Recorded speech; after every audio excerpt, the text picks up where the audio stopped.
primeiro trabalho a fazer é o de ajudarem-se uns aos outros, ajudar os justos a reconhecerem-se, encontrar-se, a reunir-se, sem discriminar raças ou religiões.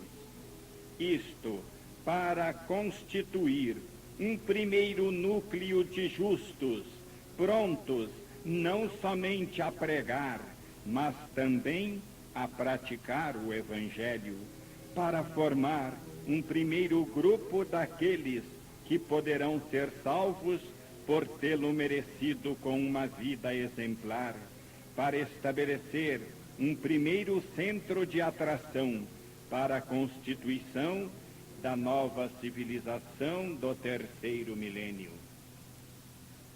Eles já existem hoje, mas estão escondidos, porque, em geral, humildes, estão afastados e espalhados, estão subjugados pelos menos escrupulosos e mais prepotentes. Mas, apesar disso, o futuro deverá ser melhor e, por isso, deverá ser confiado aos melhores. Os homens práticos sorrirão, céticos de tudo isso que, para eles que conhecem o mundo, é absoluta utopia. Mas é verdade também que o mundo construído por eles ameaça a cada momento desmoronar-se sobre eles mesmos e que ninguém tem o poder de parar o progresso fatal da vida. Já tomamos conhecimento da hora histórica atual e do plano de Deus a respeito. Investigando por caminhos intuitivos, racionalmente controlados, foi mister concluir que acontecerá o que temos anunciado. Uma apocalíptica destruição está aproximando-se dentro desta segunda metade do nosso século. Fazer uma tentativa para salvar o que é possível não poder ser condenável e representa um dever daqueles que compreenderam o momento histórico. É lógico também uma tentativa com princípios diferentes daqueles do mundo, que nada até agora conseguiram resolver. Nos conceitos gerais não há dúvida, mas cada ideia, logo que chegar em contato com a realidade da vida, isto é, com as forças inferiores, encontra-se com dificuldades. Neste caso, podem falir os homens que primeiro lançaram esta ideia. Os chamados podem não compreender ou não responder. Então, a ideia renascerá em outra parte, com outros homens que serão chamados, e assim por diante, até que ela se realize. Hoje, esta oferta é feita pelo alto ao Brasil. Se ele compreender, a salvação será primeiramente sua. Quem deseja ter uma missão deve mostrar-se digno dela. O mundo de amanhã, depois da destruição, achará não somente uma doutrina teórica nos livros, mas também um modelo de vida já por alguns vivido, uma semente pelo desenvolvimento de um novo tipo de civilização. As novas gerações olharão com vergonha o homem atual, este antepassado deles que subjugava os bons, julgando-os fracos e que somente respeitava a força, desprezando o homem de bem e justo. é preciso superar a fase atual de tolice, pela qual raciocina-se entre os povos, matando-se, e o homem quer fazer do seu planeta um inferno. Ao velho mundo da animalidade deve-se contrapor um mundo mais refinado de espiritualidade. Chegou a hora de cumprir esta grande obra. Ela é demasiada gigantesca para que um homem sozinho possa cumpri-la. Mas poderão realizá-la unidos, os bons, com a ajuda de Deus.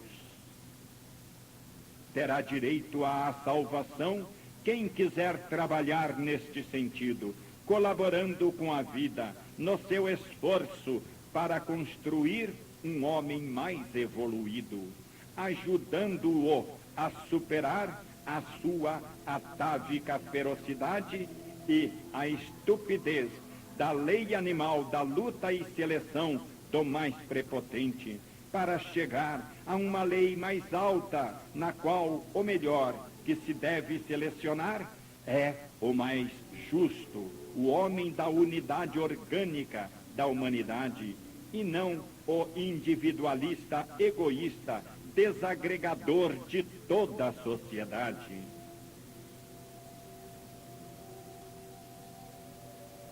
Estes homens evoluídos, que não brigam para dominar e que não condenam também em nome de Deus, mas que vencem o mal com a não resistência, que é a estratégia do imponderável, proclamada pelo Evangelho, mas hoje desconhecida no mundo.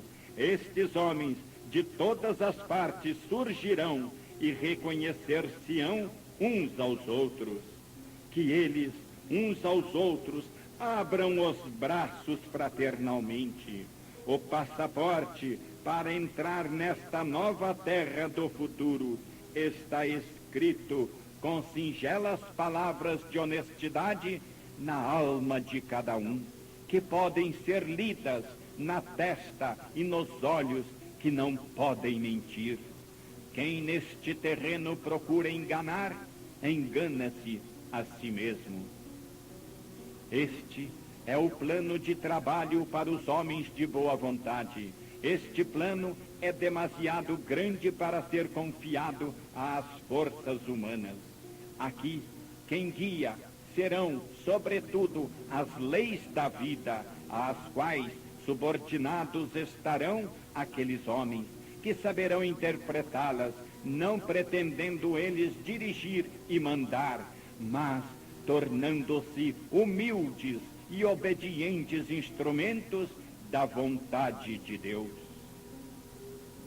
Concluímos com as palavras da mensagem do Natal de 1931 de sua voz.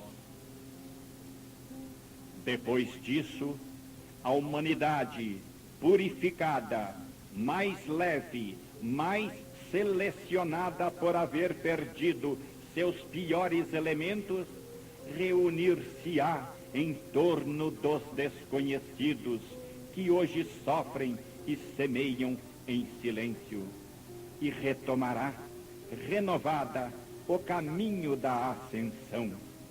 Uma nova era começará. O espírito terá o domínio e não mais a matéria, que será reduzida ao cativeiro.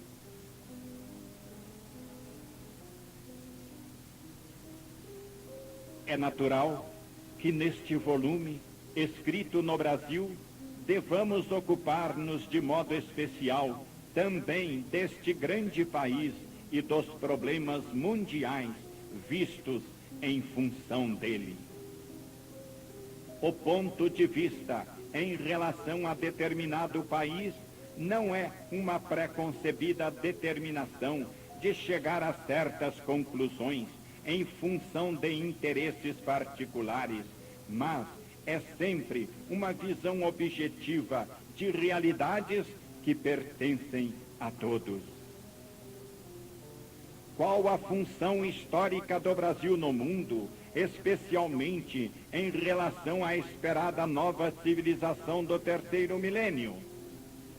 Evidentemente, não é uma hipótese, mas um fato positivo, que o hemisfério norte é um armazém de bombas atômicas, e é evidente que não são elas construídas por pura curiosidade científica. Os meandros da política são tão tenebrosos, a imprensa é tão obediente a quem manda e a quem paga, e no círculo vicioso dos interesses costuma dar-se ao público tanta propaganda e tão pouca verdade, que é possível que haja talvez outra realidade sob estas aparências geralmente aceitas. A hora é apocalíptica e o terreno norte está minado. Ora, a primeira grande riqueza e potência do Brasil é de estar em outro hemisfério, longe de tudo isso. Este fato o garante, ao menos, de não ser objeto de ataques e teatro de guerras, sorte que a Europa, os Estados Unidos e a Rússia estão bem longe de ter. Além disso, o Brasil não precisa de expansões nem imperialismo, porque seu território já é vasto como um império e só espera ser povoado. Não tem, pois, razões de rivalidade com nenhum país. É, finalmente, o lugar em que há espaço para todos e em que não há necessidade de guerras para conquistar um lugar ao sol, nem precisa garantir-se contra vizinhos perigosos que andem atrás de espaço, dado que, para todos, há lugar de sobra. Acha-se, pois, o Brasil em condições pacíficas, naturais, e é esta a sua posição natural no mundo. A função histórica do Brasil no mundo só pode ser, portanto, neste nosso tempo, uma função de paz.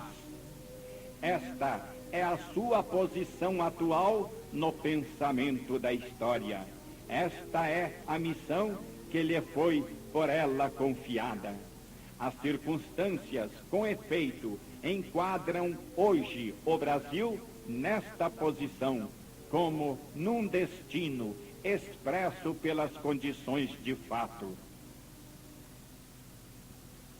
O pensamento e a vontade da história, com uma inteligência e sabedoria que o homem não tem, escolhe homens e povos para determinadas funções históricas e lhes confia, utilizando-se delas segundo sua natureza e capacidade. Num sentido mais vasto, é a vida que atribui aos indivíduos e povos mais aptos determinada função biológica. Se o fenômeno pode assim exprimir-se em termos científicos, também o pode em termos religiosos, dizendo que Deus confia uma missão. Dizer, executar uma função biológica, ou uma missão confiada por Deus, ou fazer sua vontade, é tudo a mesma coisa.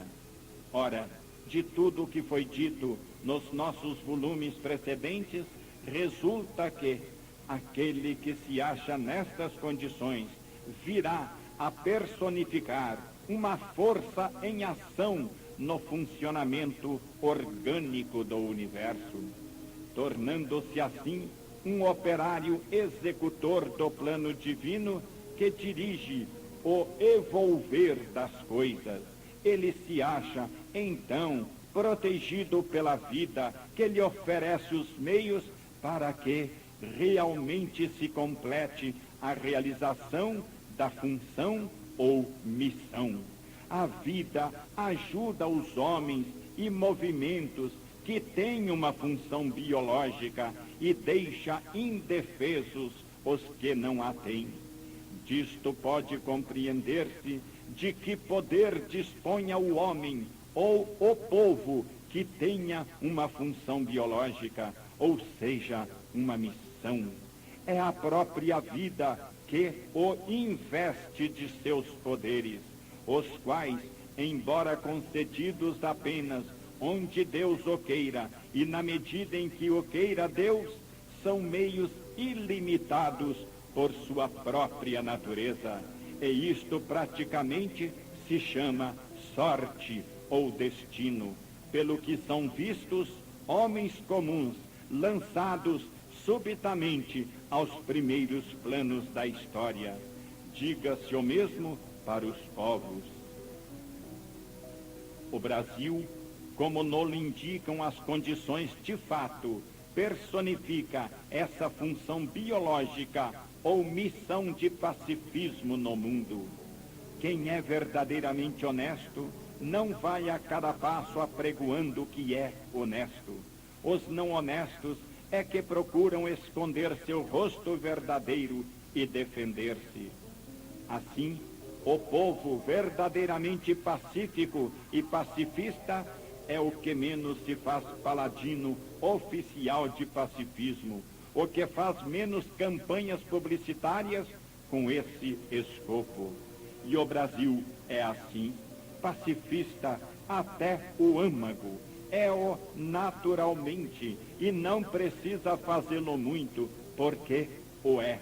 Ora, se aplicarmos a esta nação os conceitos acima expostos, poderemos dizer que nesta direção do pacifismo, o Brasil personifica uma força em ação, segundo a vontade de Deus e da história. A consequência disto é que ele é protegido pela vida, que lhe oferecerá os meios para que a realização desta função ou missão pacifismo realmente se complete. E dissemos acima de que poder dispõe quem tenha uma função biológica, porque a vida mesma é que dele faz o instrumento das próprias realizações. É ela própria que age nele, naquele sentido e momento determinado, cedendo-lhe seus poderes dentro desses limites. O fato é que, quando a vida oferece uma função biológica, depois lhe dá os meios e prepara os acontecimentos para que ela a execute, dado que as palavras da linguagem da vida são os fatos. É fácil deduzir as consequências de tudo isso, as previsões dos cálculos e as astúcias políticas não trabalham neste terreno, ignoram essas forças que, para elas, são contidas no desconhecido imponderável. Mas nós falamos aqui em termos de raciocínio, fazendo apelo à lógica das coisas para que ficasse compreensível e manifestasse suas notas características a presença desse imponderável que aqui aparece. O Brasil acha-se, portanto, numa posição particular de privilégio, embora ainda em forma não manifesta, porque é uma realização de amanhã, ou seja, acha-se com uma grande riqueza em estado latente, e esta espera ser explorada e utilizada em benefício de todos. Uma mina de caráter espiritual que espera o trabalho dos homens, os quais, com a sua boa vontade, poderão tirar proveito para a expansão da vida, da mesma forma que as tirarão de tantas outras riquezas ainda inexploradas no Brasil. Esta é a lei.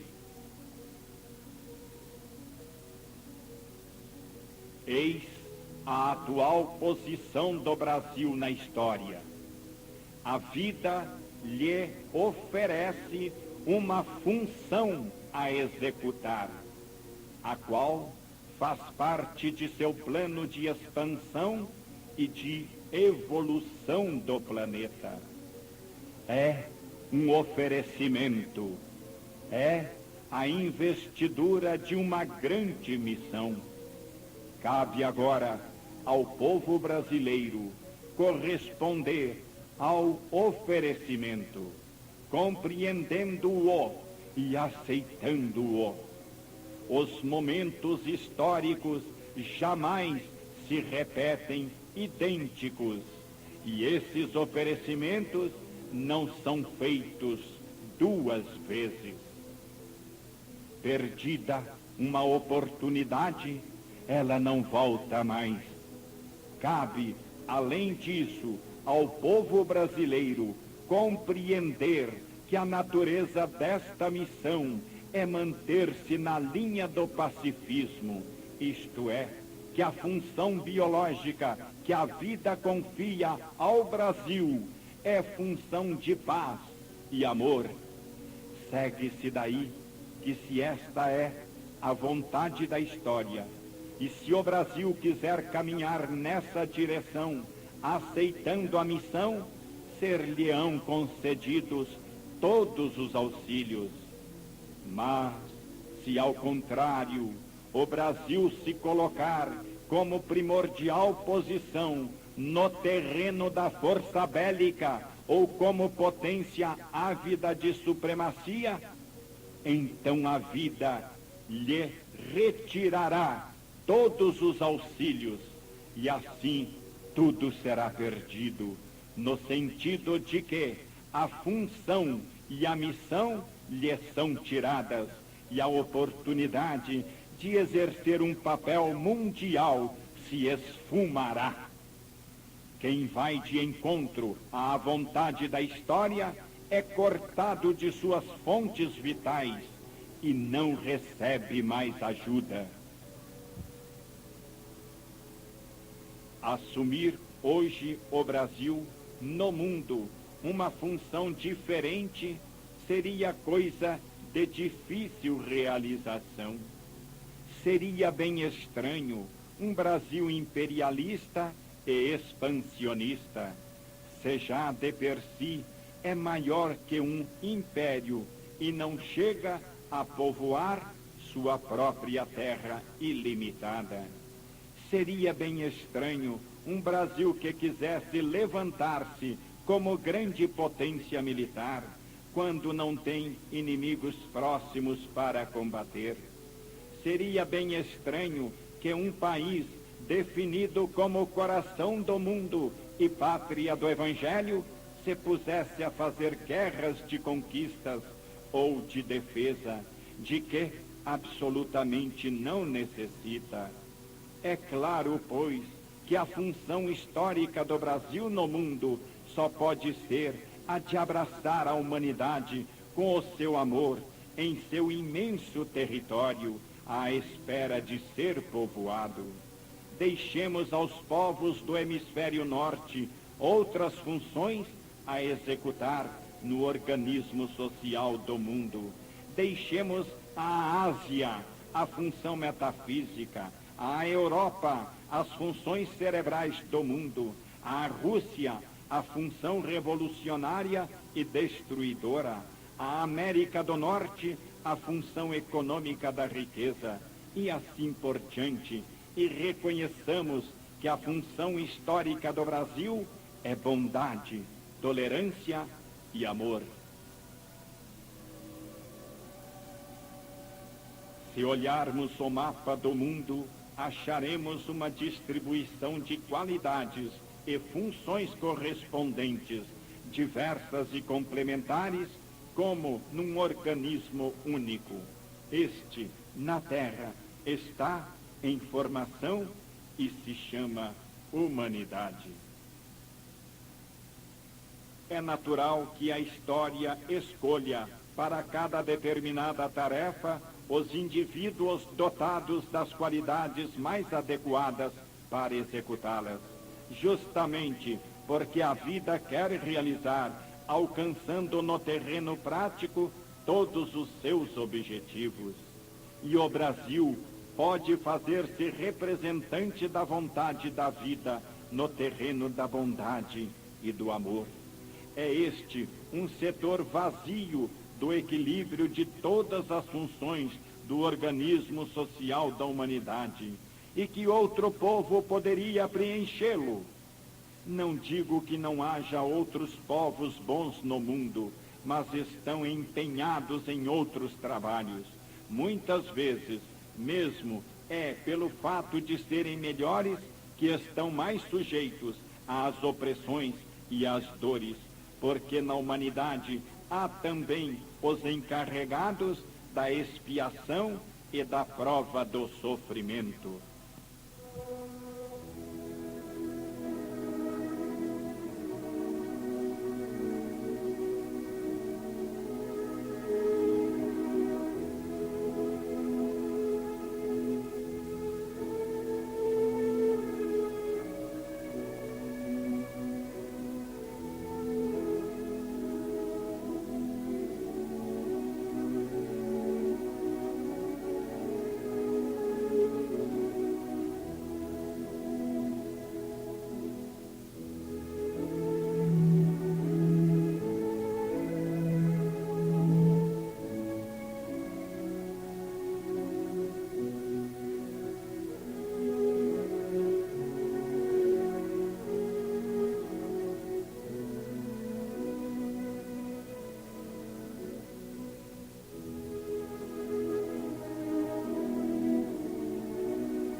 Tudo o que diz respeito ao Brasil parece feito sob medida, de propósito, para torná-lo apto a essa função. Trata-se, sobretudo, de amar, ou seja, de abrir os braços evangelicamente. Pode acontecer que o mundo, amanhã, com a infernal destruição que hoje se está preparando, tenha inadiável necessidade de um refúgio em que achar paz, de uma terra em que não viva o ódio ou o interesse, mas o amor. Quem sabe se a luta entre as ideologias armadas de bombas atômicas não se resolva num desastre tão grande no hemisfério norte que os povos devam fugir de lá em massa, especialmente da Europa, que está mais ameaçada? E quem sabe se esse impulso não exercite uma pressão desesperada sobre as portas do Brasil, tão forte que as faça ceder e opere uma imigração em massa de milhões de europeus? A civilização emigrou do Egito para a Grécia, da Grécia para Roma, de Roma para a Europa e da Europa para as Américas. A raça anglo-saxã criou a civilização do dólar nos Estados Unidos. Por que a raça latina, herdeira de Roma, não poderia criar a civilização do Evangelho no Brasil? A América do Sul é inocente da criação e do uso da bomba atômica. Esta inocência diante da justiça de Deus, imanente nas leis da vida, forma uma base e um direito de ser salvo. Tudo, pois, parece concordar para uma missão do Brasil no mundo, que o faça, em grande parte, herdeiro, especialmente, da civilização latina. O Brasil é a terra clássica das fusões de raças. O mundo caminha hoje para as grandes unidades e os patriotismos, em sentido exclusivista e agressivo, da velha Europa, tendem hoje a ser rapidamente liquidados pelas leis da vida, porque são contraproducentes para seus objetivos evolutivos. Nisto, o Brasil, tão jovem, se acha mais adiantado do que a Europa dividida e belicosa, adiantado numa ideia mais vasta de nacionalidade cosmopolita, em que todas as nacionalidades se fundem sob o mesmo céu. Por este motivo, o Brasil é mais apto do que a velha Europa a realizar uma ideia, que é a ideia do futuro, uma unidade livre, constituída não de satélites submetidos à força, mas de fusão democrática, a única que resiste no tempo e que forma os povos novos. Outras qualidades ainda possui o Brasil para desempenhar a função histórica que a vida lhe oferece. É ele um país jovem. O fato de não estar carregado de milênios de história, isto é, de lutas e de dores, de fadigas pelas conquistas de tantos valores de todo gênero, o torna mais ágil. E a história do Brasil, assim como ocorre para os jovens, está mais no futuro que no passado.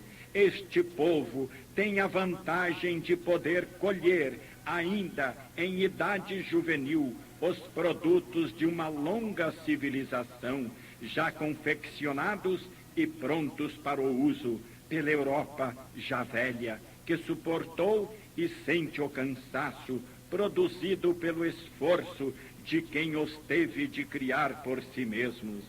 É uma vantagem poder dispor de tais meios, porque isso permite enfrentar a vida mais rico e armado de recursos.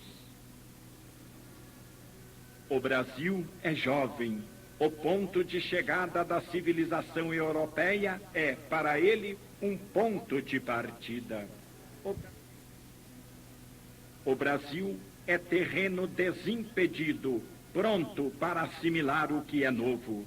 Na Europa, tudo está encadeado, cada ideia já foi fixada na vida em formas concretas, que constituem hoje uma barreira que é novo e criam um obstáculo a cada passo. Sua filosofia tem todo o requinte do sofisma e do bizantismo, enquanto que a vida nova pulsa com ideias simples, fortes e grandes.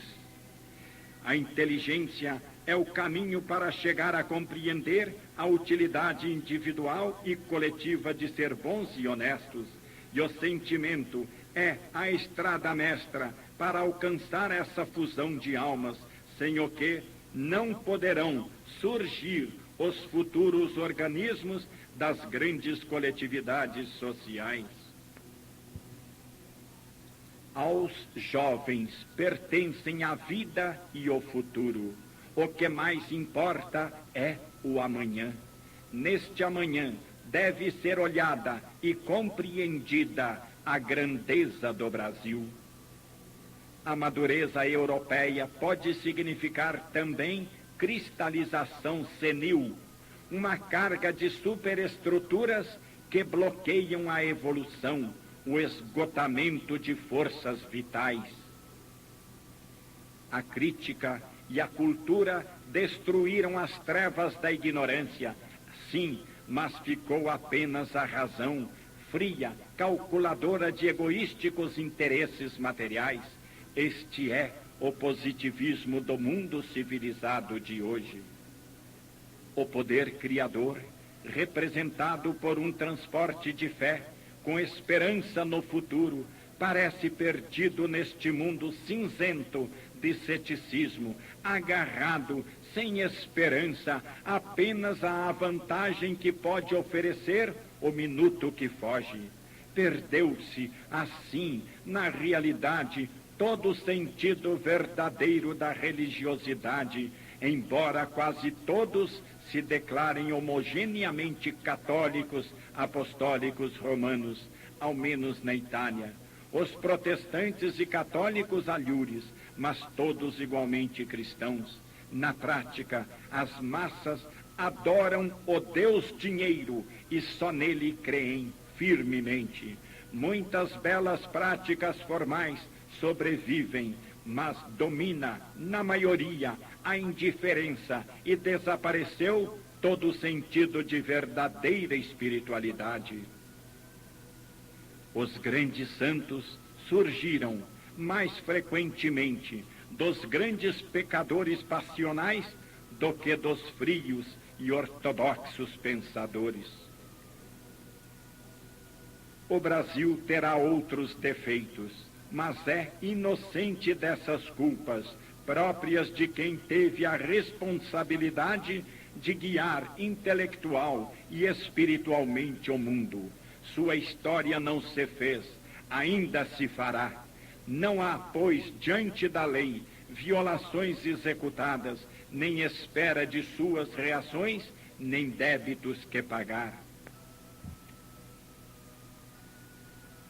Sem dúvida, a vontade de um povo, sozinho, embora com a maior boa vontade, não poderia criar a natureza da onda histórica num determinado momento, nem sua posição dentro dela.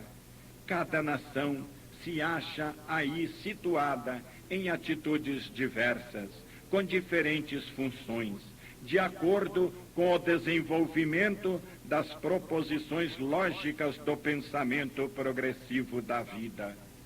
O que mais pesa a esse respeito é a vontade da história, é o momento, é o desenrolar dos acontecimentos.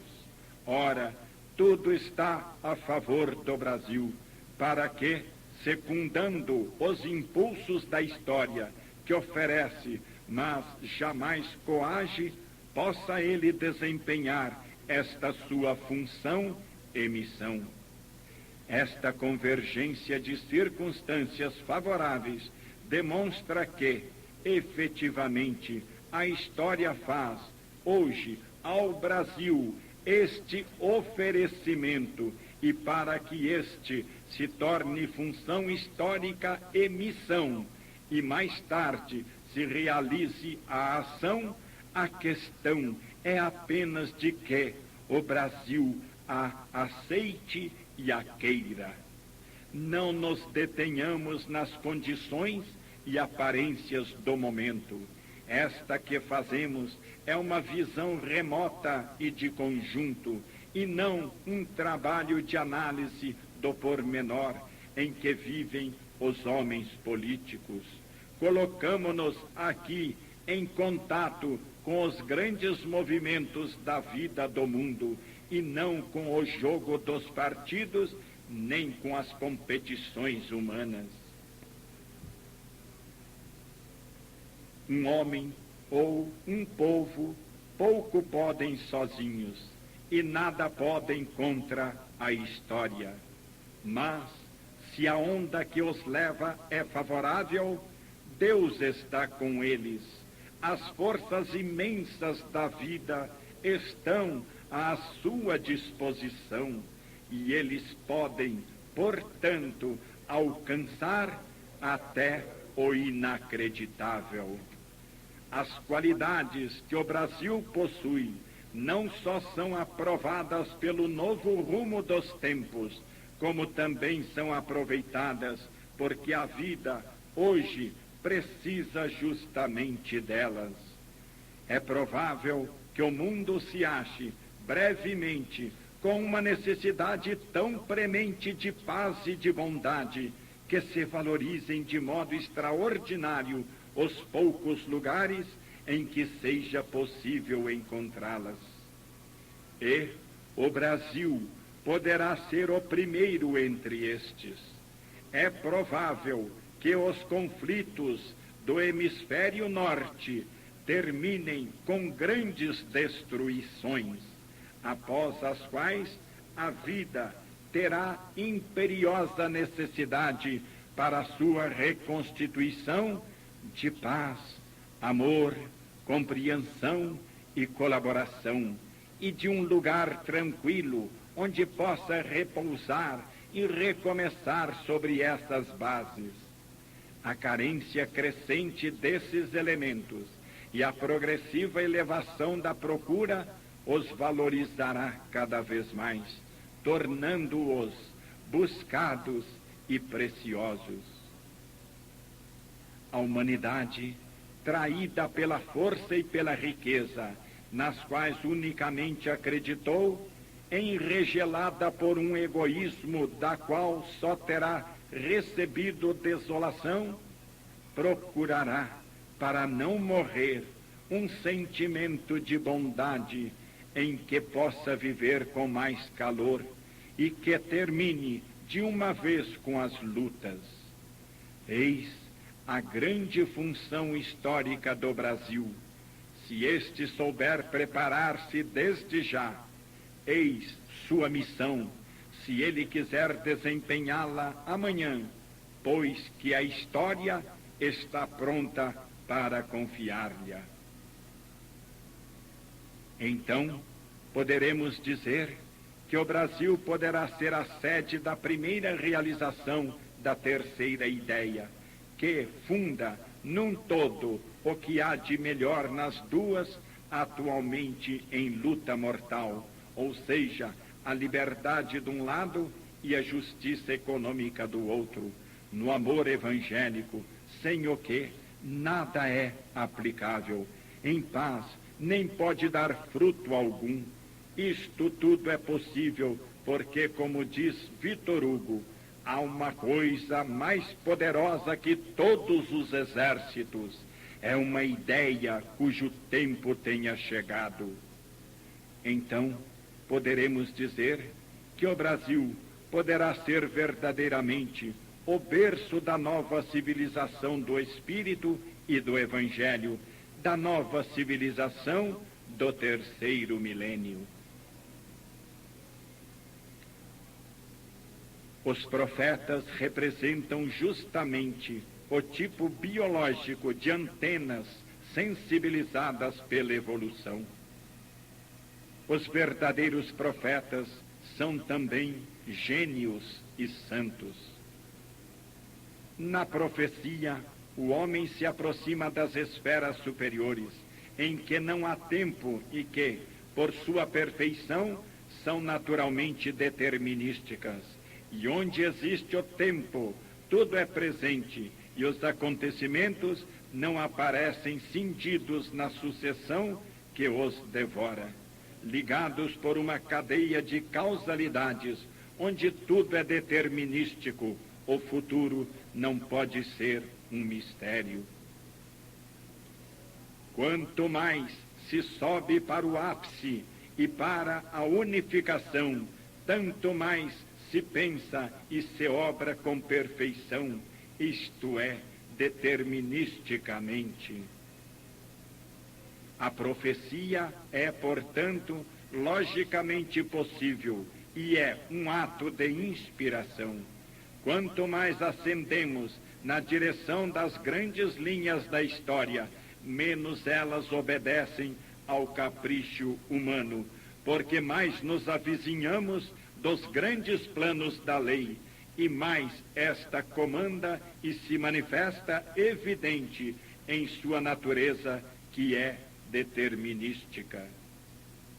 Tanto mais inspirado é o profeta, melhor poderá perceber as linhas da história, a natureza e os movimentos da grande onda que carreia homens e acontecimentos. O alvo das profecias da terra é de indicar o cumprimento da lei e de convidar o homem a segui-la de bom ânimo, se não quiser sofrer tremendos desastres.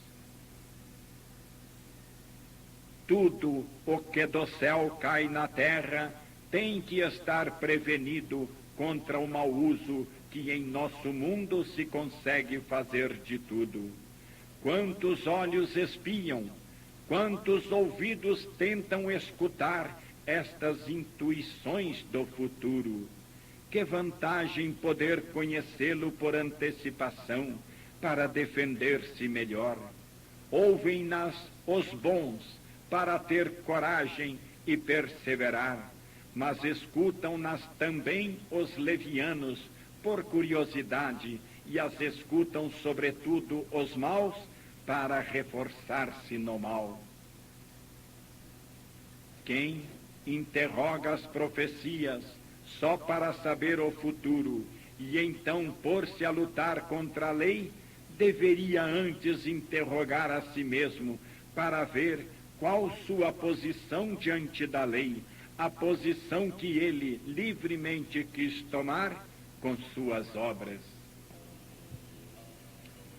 Quando a profecia desce à terra, trazendo consigo as notícias de outro mundo, ela vem chocar-se com uma realidade totalmente diversa. Então, o estado determinístico dos planos superiores, situados acima do futuro, ou transformismo evolutivo, entra em contato com aquele estado de incerteza da escolha que nós chamamos livre-arbítrio. Tudo está enquadrado dentro de limites. O homem que gostaria de conhecer os acontecimentos para modificá-los, deveria, ao invés, compreender que seu modo de ser, sua forma particular de vida, baseada na chamada liberdade, não pode alcançar os céus, reino das profecias.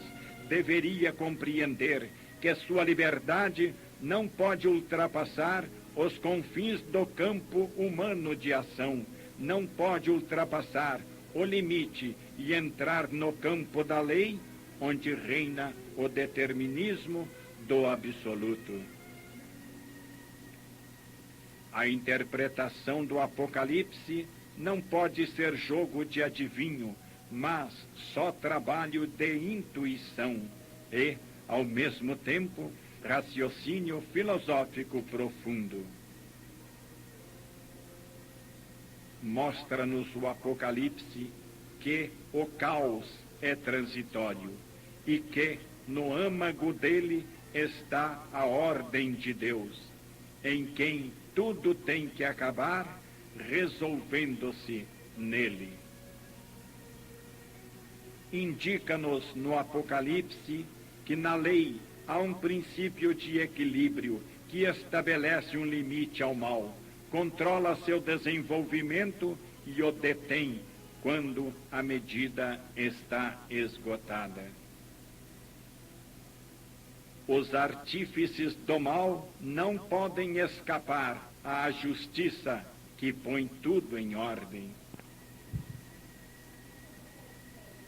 Quem tem fé, quem sabe, porque tem conhecido as leis de Deus, não teme a espera. Tudo é jogo de ilusões da nossa dimensão-tempo. Tudo escapa no irreal, amarrado nesta sua corrida a um presente que jamais se detém.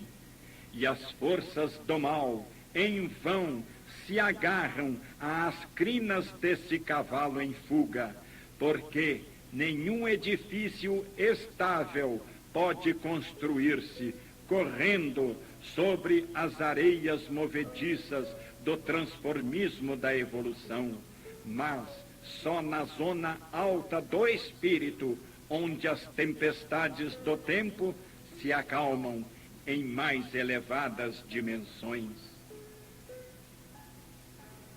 Lampeja no Apocalipse o grande conceito da real chegada à Terra do reino de Deus, conceito que é o da nova civilização do terceiro milênio. O Apocalipse confirma o significado profundo da vinda de Cristo à Terra e reforça as conclusões do Evangelho em torno do qual gira a presente obra. Pode parecer que o estilo violento de batalha do Apocalipse não se possa conciliar com o estilo pacífico do Evangelho. E, no entanto, os dois livros se elevam sobre o mesmo conceito, só que no Evangelho estamos no terreno dos princípios altos e celestes, ao passo que no Apocalipse estamos no da luta na terra por sua realização. Aqui desencadeia-se para os surdos, ao apelo do amor, a realização da justiça de Deus. Se os maus quisessem fazer mau uso do amor de Deus, nem por isso a lei poderia ficar violada para sempre. Achamo-nos diante de duas fases do mesmo pensamento. O Evangelho é a boa nova dos homens. O Evangelho é a boa nova aos homens de boa vontade, para que a lei se cumpra por compreensão, espontaneamente. No Apocalipse, a lei deve cumprir-se, impondo-se com a força.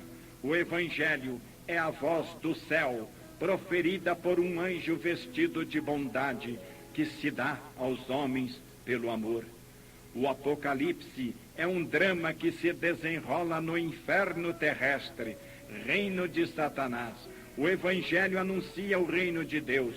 O Apocalipse narra a luta para implantá-lo na terra. O Evangelho termina com a vitória de Cristo, com a condenação dos maus. Assim, o Evangelho e Apocalipse concordam, indicando dois caminhos diferentes para alcançar a mesma vitória do bem. O Apocalipse mostra-nos que chegamos à plenitude dos tempos, à hora da realização daquela boa nova. Diz-nos que o reino de Deus, anunciado pelo Evangelho, não será sempre uma utopia e está verdadeiramente às portas. Por isso, o Apocalipse é fundamental também para a nossa obra, porque ele a convalida, em todos os seus princípios e a confirma, especialmente em sua conclusão e seus objetivos, que é a nova civilização do terceiro milênio.